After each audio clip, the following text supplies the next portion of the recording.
இதே மாதிரி ஒவ்வொரு அரசுக்கும் பாஜக அரசு இருந்தப்பெல்லாம் இந்த மாதிரி கைட் பண்ணிருக்காங்களா இல்ல இந்த மாதிரி வெளிப்படையா சொல்வது முதல் முறைன்னு பாக்குறீங்களா?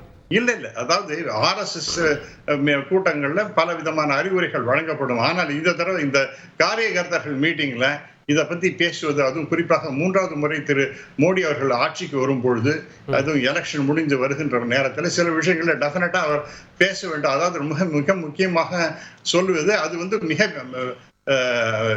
ரொம்ப ஆழ்ந்த கருத்து உடைய அறிவுரைகளாகவும் பார்க்க வேண்டும். சில இண்டிக்மெண்ட்ங்கிறதையும் நாம் பார்க்கணும். 3வதாக இப்ப இஸ்லாமியர்கள் எங்கேருந்து வந்தாங்க? அவரெல்லாம் எங்கேயோ மெக்கா மதீனாவிலிருந்தே வரல. அதே போல இன்னைக்கு கிறிஸ்தவர்கள் என்றால் அதை மணிப்பூரை பத்தி பேசுகின்றார்.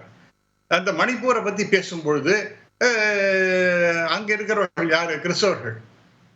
அவர்களுக்கு அங்கே பற்றி எரிகின்றது. ஒரு வருஷமாக அங்க ஒரு நிலையில்லா தன்மை இருக்கின்றது, நெருப்பு பத்தி எரிகின்றது அப்படின்லாம் பேசுகின்றார் என்றால், அப்ப யார் அதை குறிப்பிடுகின்ற அந்த வித்தியாசம் வேறுபாடு நீங்க அவங்களை கண்டுக்கவே இல்லை. இஸ்லாமியர்களை பத்தி கடுமையான விமர்சனங்கள் வைக்கின்றீர்கள். அவர்களை கொண்டு போய் 20 கோடி பேரை முன்னாடி ஒரு வருஷத்துக்கு முன்னாடி பேசினார். அவர்களை கொண்டு போய் என்ன அரபிக் கடலை தூக்கி போட்ட முடியுமா அப்படின்னு மோகன் பகவத்தை கேட்டிருக்கின்றார். ஆகவே அதெல்லாம் எத்தனையோ முறை சொல்லியிருக்கேன். ஆனாலும் இருந்தாலும் கூட இந்த எலெக்ஷன் நேரத்துல ஒரு வாராக மாற்றி இஸ்லாமியர்கள் வர்சஸ் ஹிந்துஸ் அப்படிங்கிற மாதிரி போலரைசேஷன் அனுமதிங்க. ஒரே பொய்யை நீங்க திரும்ப சொல்றீங்க. No please. ஒரே பொய்யை திரும்ப முதல்ல போர்னு அறிவிச்சது சல்மான் குர்ஷித். vote jihad அப்படினு சொன்னது சல்மான் குர்ஷித். நீங்க ஒரே பொய்யை சொல்றீங்க. அவருடைய உறவினர் சல்மான் குர்ஷித் அவங்க உறவினர் தானே? அது சொல்லுங்க. அவங்க தான் அறிவிக்கிறாங்க. ஒரு நிமிஷம். காங்கிரஸ் கூட்டத்தை தான் அறிவிக்கிறாங்க. vote jihad. ப்ளீஸ் ஒரு நிமிஷம். ரெண்டாவது அவர் நிறைய பொய்கள் சொல்றாரு. அவர் RSS இல்ல, சுயம் சேவகோல அதுல இருந்து வெளியேற்றப்பட்டவர், வெளியேறியவர். நீங்க RSS சித்தாந்தத்துல இல்ல. ஒரு நிமிஷம் பேசுவோம். யார்? நான் ஐ எம் சுயம் சேவகர் சார். நான் நீங்க இல்ல அந்த சித்தாந்தத்துல இல்ல, அந்த பொய்கள் இல்ல. அதையும் சொல்லுங்க. நீங்க இல்ல, நீங்க RSS இல்ல, அந்த எண்ணம் இல்ல. நாடு முக்கியம் நீங்க நினைக்கல, நாடு முக்கியம் நினைக்கல, பாரதம் முக்கியம் நினைக்கல. உங்களுடைய தனிப்பட்ட லாபங்களுக்காக நீங்க விலகி இருக்கீங்க. ஒரு பைசா லாபத்துக்கு நான் பேசல. ரெண்டாவது நான் இருந்தேன் இல்ல இருக்கிறேன் கிடையாது இல்ல சார். இவர் அவர் இல்ல. I don't know whether he knows about RSS. நான் I will continue to be an RSS swayam saver till my death. I want to say, make it very candid and very clear. I will continue to be an RSS swayam saver till my death. அது எனக்கு இவருடைய எனக்கு ஸ்ரீகாந்த் நீங்க swayam சேவகர் பேச மாட்டீங்க. முதல்ல உண்மையை பேசுவீங்க. ஒரு நிமிஷம் கருத்தை சொல்லுங்க, ஆனா உண்மையை பேசுங்க. போராக நடத்தவில்லை. முதல்ல யார் பேசுறான்னு சொல்ற ஓட்டு ஜிகாத்னு சல்மான் குர்ஷித் இந்திய கூட்டணியில அவர் முன்னிலையில பேசப்பட்டது. நம்ம பேசுறோம். இத பாருங்க ஸ்ரீகாந்த், இந்த பாருங்க குறுக்கெடுப்பு பண்றதுங்கிறது உங்களுக்கு வாடிக்கையா போயிடுது. ஒரு முறை தாங்களாங்க, ஒரே பொய்யை திரும்ப சொல்லி உண்மையாக்க முயற்சிக்காதீங்க. அதுவும் இல்ல, நீங்க RSS சம்பந்தம் இல்லாத நபர், நீங்க RSSன்னு பொய் சொல்றீங்க. அதையும் நான் சொல்ல முடியாது. What the hell you know about me? What the hell you know about me?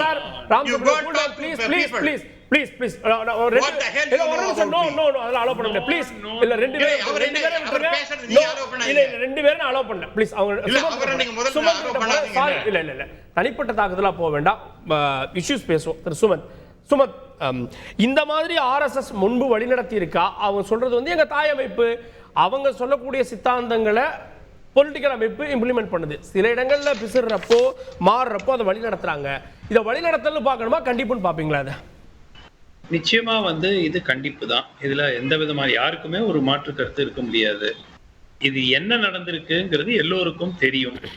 ஒரு காலகட்டத்தில் RSS உடைய ஒரு அங்கமாக பாஜக செயல்பட்டு கொண்டிருந்தது. RSS தலைவர் அவருடைய ஒப்புதல் இல்லாமல் எந்த ஒரு மிகப்பெரிய முடிவும் பாஜக எடுக்காது. ஆனால் திரு மோடி அவர்கள் வந்த பிறகு அந்த ஒரு மிகப்பெரிய மாற்றம் அதுல ஏற்பட்டுச்சு. முதல் முறையா எப்போ ஏற்பட்டுச்சுன்னா, முதல்ல ஒரு 2014, 15, 16 வரைக்கும் ப்ராப்ளம் இல்லை. கிராஜுவலா திரு மோடி அவர்களுடைய பாப்புலாரிட்டி அதிகரிக்க அவர் இந்த RSS உடைய பிடி என்று கூட எடுத்துக்கலாம், கண்ட்ரோல் ஆன் பிஜேபி அந்த அளவு அவர் பெரிதாக எடுத்துக்கொள்ளவில்லை. அதன் பிறகு என்ன வந்துச்சுன்னா 2021 அவங்க என்ன பண்ணாங்க, மோடிக்கு மிக நெருக்கமாக இருக்கக்கூடிய திரு தத்தாத்ரேயா ஹொசபலேங்கிறவர், அவரை கொண்டு வந்து ஆர்எஸ்எஸ்ல மோகன் பாகவத்துக்கு நம்பர் 2 கொண்டு வந்து போடுறாங்க. இவர் வந்து மோடி அவர்களுக்கு மிகவும் நெருக்கமானவர். ஆனால் அவரை கொண்டு வருதுங்கிறதுலயே வந்து பலருக்கு ஒரு ஒரு அந்த இயக்கத்தில் ஒரு கருத்து இருந்தது.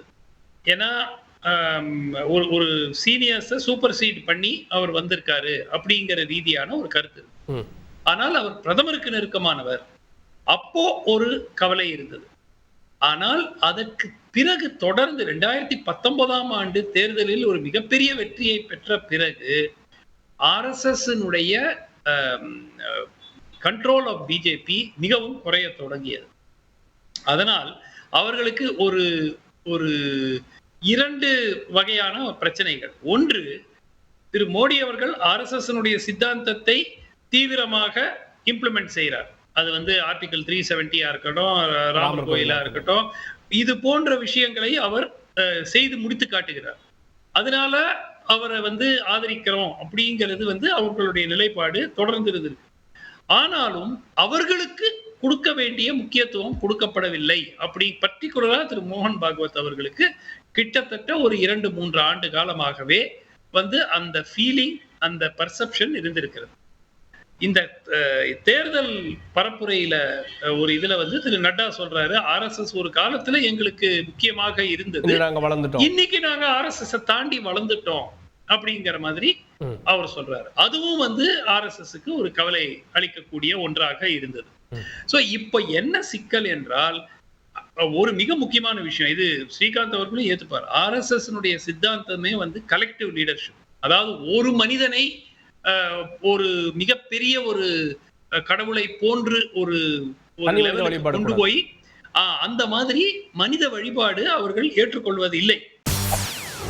செய்திகளை உடனுக்குடன் தெரிந்து கொள்ள உடனே சப்ஸ்கிரைப் பண்ணுங்க.